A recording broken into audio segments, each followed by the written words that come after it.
Hi, welcome back to rainbow food and lifestyle channel. ಎಲ್ಲರೂ ಹೇಗಿದ್ದೀರಾ? ಎಲ್ಲರೂ super ಆಗಿದ್ದೀರಾ ಅನ್ಕೋತೆ. ಬುಧವಾರ ದಿನ ಬೆಳಗ್ಗೆ 4 ಗಂಟೆ ಅಷ್ಟೊತ್ತಿಗೆ ಎದ್ಬಿಟ್ಟು ಸ್ನಾನ ಪೂಜೆ ಎಲ್ಲ ಮುಗಿಸ್ಕೊಂಡು ಯಾವುದೇ ಕೆಲಸ ಕಾರ್ಯಗಳಿಗೆ ಹೋಗುವಾಗ ಮೊದಲನೇದಾಗಿ ನಮ್ಮ ಮನೆ ದೇವರಿಗೆ ಪೂಜೆ ಮಾಡ್ಕೊಂಡು ಹೋಗ್ಬೇಕು ಅನ್ನೋದು ನಮ್ಮ ಸಂಪ್ರದಾಯ. ಅದೇ ಪ್ರಕಾರ ನಾನು ಬೆಳಗ್ಗೆ ಬೇಗ ಎದ್ಬಿಟ್ಟು ಪೂಜೆ ಎಲ್ಲ ಮುಗಿಸ್ಕೊಂಡು ನಾವು ತಿರುಪತಿಗೆ ಹೊರಟ್ವಿ. ನಾವಿರೋದು ಯಶವಂತಪುರದಿಂದ SMVT ರೈಲ್ವೆ ಸ್ಟೇಷನ್ಗೆ ಹೋದ್ವಿ.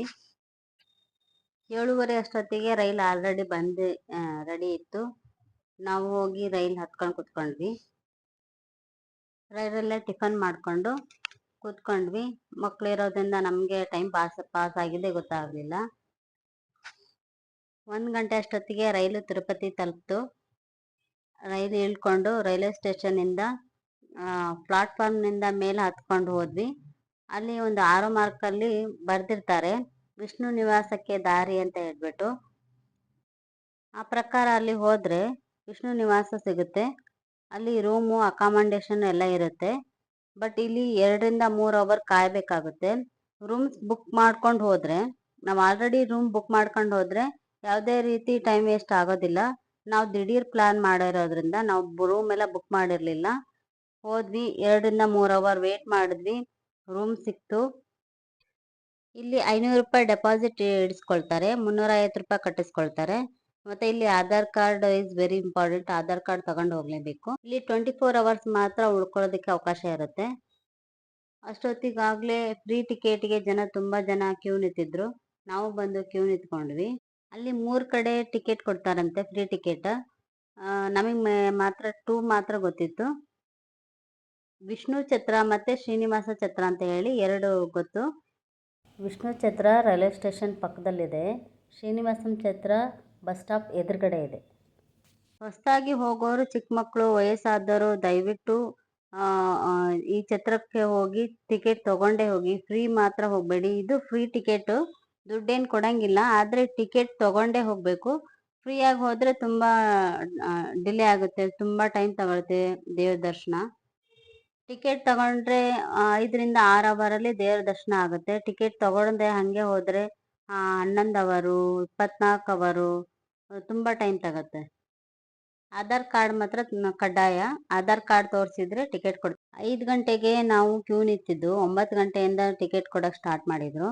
ನಾವು ಬೇಗ ಹೋಗಿ ನಿಂತಿದ್ರಿಂದ ಬೇಗ ಆಯಿತು. ಆದರೆ ಟಿಕೆಟ್ ಕೊಡೋಕೆ ಸ್ಟಾರ್ಟ್ ಮಾಡಿದ್ದೆ ಲೇಟ್ ಆಯಿತು. 9 ಗಂಟೆಗೆ ಸ್ಟಾರ್ಟ್ ಮಾಡಿದ್ರಲ್ಲ, ಬೇಗ ಟಿಕೆಟ್ ಸಿಕ್ತು ನಮಗೆ. ಅಲ್ಲೇ ಪ್ರಸಾದ ಕೊಡ್ತಾರೆ. ಅಲ್ಲೇ ಪ್ರಸಾದ ತಿನ್ಕೊಂಡ್ಬಿಟ್ಟು ಅಲ್ಲೇ ಮಲ್ಕೊಂಡೆ ರೂಮಿಗೆ ಹೋಗಿ. ಮರುದಿನ ಬೆಳಗ್ಗೆ ಅಂದರೆ ಗುರುವಾರ ಬೆಳಗ್ಗೆ 4 ಗಂಟೆಗೆ ಎದ್ಬಿಟ್ಟು ಸ್ನಾನ ಎಲ್ಲ ಮುಗಿಸ್ಕೊಂಡು ಹತ್ತಿರ ಆಗುತ್ತೆ ತಿರುಚನೂರಿಗೆ ಹೋಗ್ಬಿಟ್ಟು ಅಲ್ಲಿ ಪದ್ಮಾವತಿ ಅಮ್ಮನವರ ದರ್ಶನ ಮಾಡ್ಕೊಂಡ್ವಿ. ತಿರುಪತಿ ದರ್ಶನಕ್ಕಿಂತ ಮುಂಚೆ ಪದ್ಮಾವತಿ ಅಮ್ಮನವರ ದರ್ಶನ ಮಾಡಬೇಕು ಅಂತ ಹೇಳ್ತಾರೆ. ಅದೇ ಪ್ರಕಾರ ನಾವು ಇದಕ್ಕೆ ಹೋಗಿ ತಿರುಚನೂರಿಗೆ ಹೋಗಿ ನಾವು ಪದ್ಮಾವತಿ ಅಮ್ಮನವರ ದರ್ಶನ ಮಾಡ್ಕೊಂಡ್ವಿ. ಇಲ್ಲಿ ಪದ್ಮಾವತಿ ಅಮ್ಮನವರ ಪೂಜೆ ಬೆಳಗ್ಗೆ 4:30ಕ್ಕೆ ಮುಗಿಯುತ್ತಂತೆ. ಅಂದರೆ ಅಷ್ಟರೊಳಗೆ ಹೋಗಿ ನಾವು ದರ್ಶನ ಮಾಡ್ಕೊಂಡ್ರೆ ಒಳ್ಳೆಯದು. ಇಲ್ಲ ಅಂದರೆ ಸ್ವಲ್ಪ ಡಿಲೇ ಆಗುತ್ತೆ. ಮತ್ತೆ ಅಲ್ಲಿ ಸ್ಟಾಪ್ ಮಾಡಿ 8 ಗಂಟೆಗೆ ಸ್ಟಾರ್ಟ್ ಆಗುತ್ತೆ ದೇವರ ದರ್ಶನ. ಅಲ್ಲಿ ವಿಷ್ಣು ನಿವಾಸದಲ್ಲಿ ಬರ್ದಿರ್ತಾರೆ, ಬಟ್ ನಾವು ಅದನ್ನು ನೋಡಲಿಲ್ಲ. ಬೆಳಗ್ಗೆ ಬೇಗ ಎದ್ದು ಬೇಗ ಪೂಜೆ ಸಿಗ್ಬೋದು ಅಂತ ಹೋದ್ವಿ. ಆದರೆ ಬೇಗ ಪೂಜೆ ಸಿಗಲಿಲ್ಲ ನಮಗೆ. 4:30ಕ್ಕೆ ಆಲ್ರೆಡಿ ಕ್ಲೋಸ್ ಆಗಿತ್ತು ಪೂಜೆ. ಮತ್ತೆ ಹೋಗಿ ವೇಟ್ ಮಾಡಿದ್ವಿ. ನಾವು 5 ಗಂಟೆ ಅಷ್ಟೊತ್ತಿಗೆ ಹೋಗಿದ್ವಿ. ನಾವು ವೇಟ್ ಮಾಡಿ 8 ಗಂಟೆ ಪೂಜೆಗೆ ಹೋಗಿ ದೇವರ ದರ್ಶನ ಎಲ್ಲ ಮಾಡಿಕೊಂಡು ಬಂದ್ವಿ. ತಿರುಚನೂರಿಂದ ಮತ್ತೆ ತಿರುಪತಿಗೆ ಬಂದ್ವಿ. ತಿರುಪತಿ ಬಂದು ಟಿಫನ್ ಎಲ್ಲ ಮುಗಿಸ್ಕೊಂಡು ಮತ್ತೆ ತಿರುಮಲಕ್ಕೆ ಬಸ್ ಹತ್ತಿದ್ವಿ. ಲಗೇಜ್ ಎಲ್ಲ ತಗೊಂಡ್ಬಿಟ್ಟು ನಾವು ಬಸ್ಸಿಗೆ ಹತ್ತಿದ್ವಿ. ತಿರುಮಲಕ್ಕೆ ಟಿಕೆಟ್ ವಿಷ್ಣು ನಿವಾಸ ಇದೆಯಲ್ಲ, ಅಲ್ಲಿ ಗೇಟಲ್ಲೇ ಕೊಡ್ತಾರೆ, ಅದ್ರ ಪಕ್ಕನೇ ಕೊಡ್ತಾರೆ. ಬಸ್ಸಲ್ಲಿ ಟಿಕೆಟ್ ಕೊಡಲ್ಲ, ವಿಷ್ಣು ನಿವಾಸದ ಪಕ್ಕ ಕೊಡ್ತಾರೆ. ಬಸ್ ಹತ್ತಿ ಕುತ್ಕೊಂಡ್ವಿ. ಬಸ್ ಹೊರಡ್ತು. ಅಲ್ಲಿ ತುಂಬಾನೇ ಚೆಕಿಂಗ್ ಇರುತ್ತೆ. ಆದಷ್ಟು ಕಡಿಮೆ ಲಗೇಜ್ ತಗೊಂಡ್ರೆ ಒಳ್ಳೆಯದು. ತಿರುಮಲ ಘಾಟಿ ಸೆಕ್ಷನ್ ತುಂಬ ಚೆನ್ನಾಗಿದೆ. ತಿರುಮಲ ಘಾಟಿ ಸೆಕ್ಷನ್ ನೋಡೋದಕ್ಕೆ ಸೂಪರ್ ಆಗಿದೆ. ಓನ್ ವೆಹಿಕಲ್ ಆದರೆ ಅಲ್ಲಿ ನಿಲ್ಲಿಸಿ ಫೋಟೋ ಎಲ್ಲ ತಗೋಬೋದು. ನಾವು ಸ್ವಲ್ಪ ತಗೊಂಡ್ವಿ. ತುಂಬ ಎಲ್ಲ ತಗೊಳಕ್ ಆಗ್ಲಿಲ್ಲ, ಬಸ್ ಅಲ್ವಾ ಅದಕ್ಕೆ. ಬಸ್ಸು ತಿರುಮಲ ತಲುಪ್ತು, ಬಸ್ ಸ್ಟ್ಯಾಂಡಿಗೆ ಹೋದ್ವಿ. ಅಲ್ಲಿ ವಾಕಬಲ್ ಡಿಸ್ಟೆನ್ಸ್ ಅಲ್ಲಿ CRO ಆಫೀಸ್ ಅಂತ ಸಿಗುತ್ತೆ. ಇಲ್ಲಪ್ಪ ಚಿಕ್ಕ ಮಕ್ಳಿದ್ದಾರೆ, ಸ್ವಲ್ಪ ಏಜ್ ಆದವ್ರು ಇದ್ದಾರೆ ಅಂದ್ರೆ ಅಲ್ಲಿ ಗಾಡಿ ಇರುತ್ತೆ, ಜೀಪ್ ಇರ್ತವೆ. ಲಗೇಜ್ ತುಂಬಾ ಇದ್ವು, ಚಿಕ್ಕ ಮಕ್ಳಿದ್ದಾರೆ, ಸ್ವಲ್ಪ ಏಜ್ ಆದವ್ರು ಇದ್ದಾರೆ ಅಂದ್ರೆ ಜೀಪ್ ಇರ್ತವೆ, ಜೀಪಲ್ಲಿ ಹೋಗ್ಬೋದು. ಲಗೇಜ್ ಕಡಿಮೆ ಇದಾವೆ ಅಂತ ಹೇಳಿದ್ರೆ ವಾಕಬಲ್ ಡಿಸ್ಟೆನ್ಸ್ ಅಲ್ಲಿ ಇರುತ್ತೆ, ಅದು CRO ಆಫೀಸಿಗೆ ಹೋಗ್ಬೇಕು. ಇಲ್ಲಿ ಕೂಡ ಮೊದಲಿಗೆ ನಾವು ರೂಮ್ನ ಬುಕ್ ಮಾಡ್ಕೋಬಹುದು. ನಾವು ಪ್ಲಾನ್ ಮಾಡಿಲ್ದೇ ಇರೋದ್ರಿಂದ ನಮಗೆ ರೂಮ್ ಅಲ್ಲೇ ವೇಟ್ ಮಾಡಿದ್ವಿ, ರೂಮ್ ಸಿಗ್ಲಿಲ್ಲ. ಕ್ಯೂ ತುಂಬ ಇರೋದ್ರಿಂದ ನಾವು ವೇಟ್ ಮಾಡಲಿಲ್ಲ. ಕಡಿಮೆ ಅಂದ್ರೂ 2 ಅವರ್ ವೇಟ್ ಮಾಡಬೇಕಿತ್ತು. ವೇಟ್ ಮಾಡ್ತಾ ಇದ್ರೆ ದರ್ಶನಕ್ಕೆ ಟೈಮ್ ಆಗುತ್ತೆ ಅಂತ ಹೇಳಿ ನಾವು ವೇಟ್ ಮಾಡಲಿಲ್ಲ. ರೂಮ್ ಸಿಗ್ಲಿಲ್ಲ ಅಂದ್ರೆ ಲಾಕರ್ ಕೊಡ್ತಾರೆ. ನಾವು ಲಾಕರ್ ತಗೊಂಡ್ವಿ. 50 ರೂಪಾಯಿ ಕಟ್ಟಿದ್ರೆ ಲಾಕರ್ ಕೊಡ್ತಾರೆ, ಲಗೇಜ್ ಎಲ್ಲ ಇಡ್ಬೋದು. ಲಗೇಜ್ ಇಟ್ಬಿಟ್ಟು ನಾವು ನಮ್ಮ ಮಗ ಮತ್ತೆ ನಮ್ಮ ಯಜಮಾನ್ರು ತಲೆಬೋಳು ಕೊಟ್ರು. ತಲೆಬೋಳು ಕೊಡೋರಿಗೆ ಟೋಕನ್ ಕೊಡ್ತಾರೆ, ಮತ್ತೆ ಬ್ಲೇಡ್ ಕೊಡ್ತಾರೆ. ಆ ಪ್ರಕಾರ ಹೋಗಿ ನಾವು ಆ ಟೋಕನ್ ಪ್ರಕಾರ ಹೋಗಿ ನಾವು ಬೋಳೆಲ್ಲ ಕೊಟ್ಟು ಬಂದ್ವಿ. ತಲೆಬೋಳು ಕೊಡ್ಲೇಬೇಕು ಅಂತ ಏನಿಲ್ಲ, ಅವ್ರವ್ರ ಇಚ್ಛೆ. ಏನಾರು ಬೇಡ್ಕೊಂಡಿದ್ರೆ ಕೊಡ್ಬೇಕಪ್ಪ ಅನ್ಸಿದ್ರೆ ಕೊಡ್ಬೋದು, ಇಲ್ಲ ಅಂದ್ರೆ ನಾವು ಲಗೇಜ್ ಕಡಿಮೆ ಇದಾವೆ ಅಂದ್ರೆ ಸೀದಾ ನಾವು ದರ್ಶನಕ್ಕೆ ಹೋಗ್ಬೋದು. ಇಲ್ಲಿ ಎಲ್ಲ ಆಲ್ಮೋಸ್ಟ್ ಎಲ್ಲ ಬಂದು ತಲೆಬೋಳು ಕೊಟ್ಟು ಸ್ನಾನ ಎಲ್ಲ ಮಾಡ್ಕೊಂಡು ದರ್ಶನಕ್ಕೆ ಹೋಗ್ತಾರೆ. ತಿರುಪತಿಲಿ ಯಾಕೆ ರೂಮ್ ಮಾಡ್ಕೊಂಡ್ರಿ, ಸೀದಾ ತಿರುಮಲಕ್ಕೆ ಬಂದು ರೂಮ್ ಮಾಡ್ಬೋದಾಗಿತ್ತು ಅಂತ ಹೇಳ್ಬೋದು. ನಾವು ತಿರುಪತಿಲಿ ರೂಮ್ ಮಾಡ್ಕೊಂಡ್ರೆ ನಾವು ಅದೇ ಕಾಣಿಪಾಕಂ ಮತ್ತೆ ತಿರುಚನೂರಲ್ಲಿರುವ ಪದ್ಮಾವತಿ ದೇವಸ್ಥಾನ ಅಮ್ಮನವರ ದರ್ಶನ ಮಾಡ್ಕೊಂಡು ನಾವು ತಿರುಮಲಕ್ಕೆ ಬಂದು ತಿರುಪತಿನ ದರ್ಶನ ಮಾಡ್ಬೋದು ಅಂತ ಹೇಳಿ ನಾವು ಅಲ್ಲಿ ರೂಮ್ ಮಾಡಿದ್ವಿ ತಿರುಪತಿಲಿ. ಇಲ್ಲಿ ಲಗೇಜ್ ಇಟ್ಟು ನಾವು ಫ್ರೆಶ್ ಅಪ್ ಆಗಿ ದೇವಸ್ಥಾನಕ್ಕೆ ಹೋಗ್ಬೇಕಾಗುತ್ತೆ. ದೇವಸ್ಥಾನಕ್ಕೆ ಹೋಗುವಾಗ ಒಂದು ನೀರಿನ ಬಾಟ್ಲು, ಮತ್ತೆ ಕಾಣಿಕೆ ಹಾಕೋಷ್ಟು ದುಡ್ಡು, ಅಥವಾ ಹಣ್ಕಾಯಿ ಮಾಡ್ಸೋಕೆ ಸ್ವಲ್ಪ ದುಡ್ಡು, ಒಂದು ಶಾಲು, ಏನಾದ್ರೂ ತುಂಬಾ ಇಂಪಾರ್ಟೆಂಟ್ ಇರುವ ವಸ್ತುವನ್ನು ಮಾತ್ರ ಇಟ್ಕೊಳ್ಬೇಕಾಗತ್ತೆ. ಫೋನ್ ತಗೊಂಡೋದ್ರು ನಾವು ಅಲ್ಲೇ ಕೌಂಟರ್ನಲ್ಲೇ ಕೊಟ್ಟು ಹೋಗ್ಬೇಕಾಗತ್ತೆ. ಕೌಂಟರ್ಗೂ ಮತ್ತೆ ದೇವ್ರ ದರ್ಶನಕ್ಕೂ ತುಂಬಾ ದೂರ ಇರೋದ್ರಿಂದ ದೇವ್ರ ದರ್ಶನ ಮಾಡ್ಕೊಂಡು ಮತ್ತೆ ಕೌಂಟರ್ ಹತ್ರ ಬಂದು ನಾವು ನಮ್ಮ ವಸ್ತುಗಳನ್ನ ತಗೋಬೇಕಾಗತ್ತೆ. ಆದಷ್ಟು ನಾವು ತಗೊಂಡು ಹೋಗದೆ ಇರೋದೇ ಒಳ್ಳೇದು. CRO ಆಫೀಸಿಂದ ವಾಕೇಬಲ್ ಡಿಸ್ಟೆನ್ಸ್ ಅಲ್ಲಿ ದೇವಸ್ಥಾನಕ್ಕೆ ಹೋಗೋ ಉಚಿತ ಬಸ್ ಇರುತ್ತೆ. ಬಸ್ ಸ್ಟಾಪಿಗೆ ಬಂದು ನಾವು ಬಸ್ ಹತ್ತಿ ಹೊರಟ್ವಿ. ಇಲ್ಲಿ ಮೊದಲಿಗೆ ತಿರುಪತಿ ತಿಮ್ಮಪ್ಪನ ದರ್ಶನಕ್ಕಿಂತ ಮುಂಚೆ ವರಾಹಿ ದೇವರ ದರ್ಶನ ಮಾಡ್ಬೇಕು ಅಂತ ಹೇಳ್ತಾರೆ. ಒಂದಿನ ಎಕ್ಸ್ಟ್ರಾ ಟೈಮ್ ಇತ್ತು ಅಂದ್ರೆ ನಾವು ವರಾಹಿ ದೇವಸ್ಥಾನದಲ್ಲೇ ಕ್ಯೂ ನಿಂತ್ಕೊಂಡು ದೇವರ ದರ್ಶನ ಮಾಡ್ಕೊಂಡು ಹೋಗ್ಬೋದು.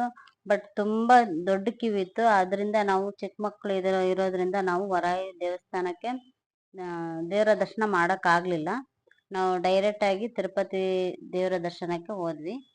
ಇಲ್ಲಿ ನಮ್ ಟಿಕೆಟ್ ನೋಡ್ಕೊಂಡು ಯಾವ ಗೇಟು ಅಂತ ಹೇಳಿ ತಿಳ್ಕೊಂಡು ಬಸ್ ಇಳಿಬೇಕಾಗುತ್ತೆ.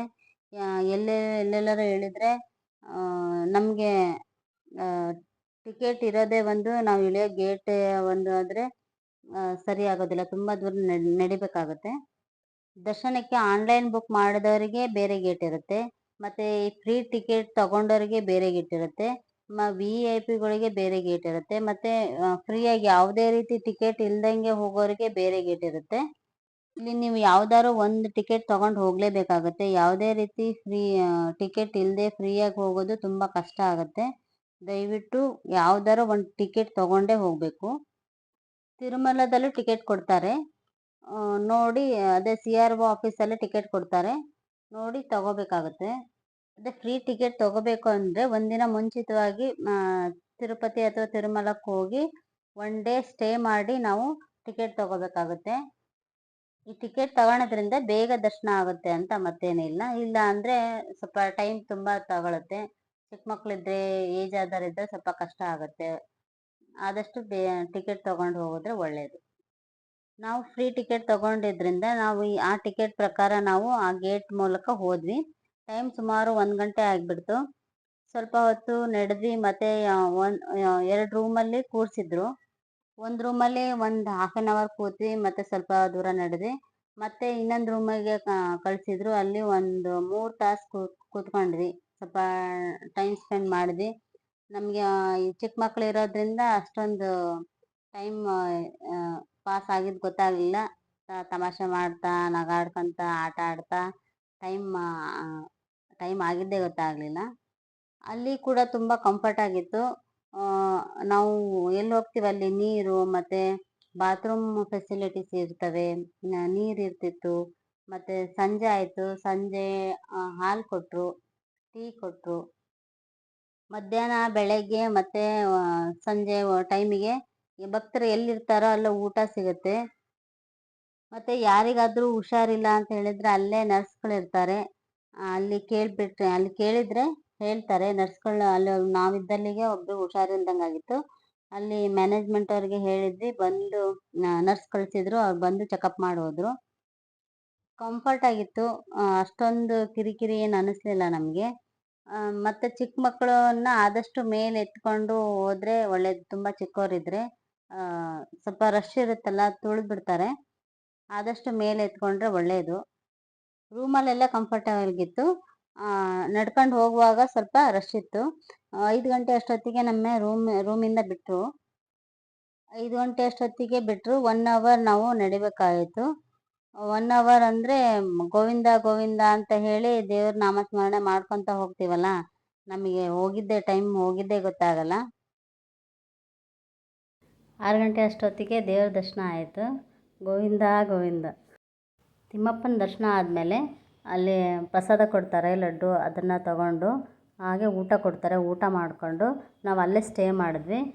ತಿರುಗಿ ಮಾರನೇ ದಿನ ಅಲ್ಲಿ ಒಂದು 10 ಪ್ಲೇಸ್ ಇದ್ದಾವೆ ಅಲ್ಲೇ ಲೋಕಲಲ್ಲೇ. ನಾವು 6 ಪ್ಲೇಸಲ್ಲಿ ಎಲ್ಲ ನೋಡಿಕೊಂಡು ದೇವ್ರ ದರ್ಶನದಿಂದ ತುಂಬ ಖುಷಿ ಆಯಿತು. ಹಾಗೆ ಒಳ್ಳೆಯ ಅನುಭವ ಕೂಡ ಆಯಿತು. ನೀವೇನಾದರೂ ಹೋಗಬೇಕು ಅಂದ್ಕೊಂಡ್ರೆ ಮುಂಚಿತವಾಗಿ ಎಲ್ಲ ಪ್ಲ್ಯಾನ್ ಮಾಡಿಕೊಂಡು ಬುಕ್ಕಿಂಗ್ ಎಲ್ಲ ಮಾಡಿಕೊಂಡು ಹೋಗಿ ಬನ್ನಿ. ಹಾಗೆ ಎಲ್ರಿಗೂ ತಿಮ್ಮಪ್ಪನ ಆಶೀರ್ವಾದ ಸಿಗಲಿ. ನಮಗೆ ಗೊತ್ತಿದ್ದಂಗೆ ಕೆಲವರಿಗೆ ತಿಮ್ಮಪ್ಪನ ದರ್ಶನ ಆಗಲೇ ಇಲ್ಲ. ತುಂಬ ಜನ ಹೇಳ್ತಾಯಿದ್ರು ನಮಗೆ ದರ್ಶನ ಆಗಲಿಲ್ಲ ಅಂತ ಹೇಳಿ ವಾಪಸ್ ಬಂದರು. ಆ ರೀತಿ ಯಾವುದೇ ರೀತಿ ಆಗದೆ ಎಲ್ಲರಿಗೂ ದೇವ್ರ ದರ್ಶನ ಆಗಲಿ, ದೇವ್ರು ಒಳ್ಳೇದು ಮಾಡಲಿ. Thank you for watching. Sheshadrivasa Shri Tirumalesha, Sheshadrivasa Shri Tirumalesha, ಭಕ್ತ ಜನ ಮಂದಾರ ಹೇ ಶ್ರೀನಿವಾಸ. ನೀವೊಲಿದರೆ ಮನೆಯು ಲಕ್ಷ್ಮೀ ನಿವಾಸ, ನೀಗುವೆ ಜನರ ಸಂಕಷ್ಟವ, ನೀ ತರುವೆ ಮನಕ್ಕೆ ಸಂತೋಷವ. ಕಾರುಣ್ಯ ನಿಧಿ ಶ್ರೀ ವೆಂಕಟೇಶ, ಶೇಷಾದ್ರಿವಾಸ ಶ್ರೀ ತಿರುಮಲೇಶ, ಶೇಷಾದ್ರಿವಾಸ ಶ್ರೀ ತಿರುಮಲೇಶ.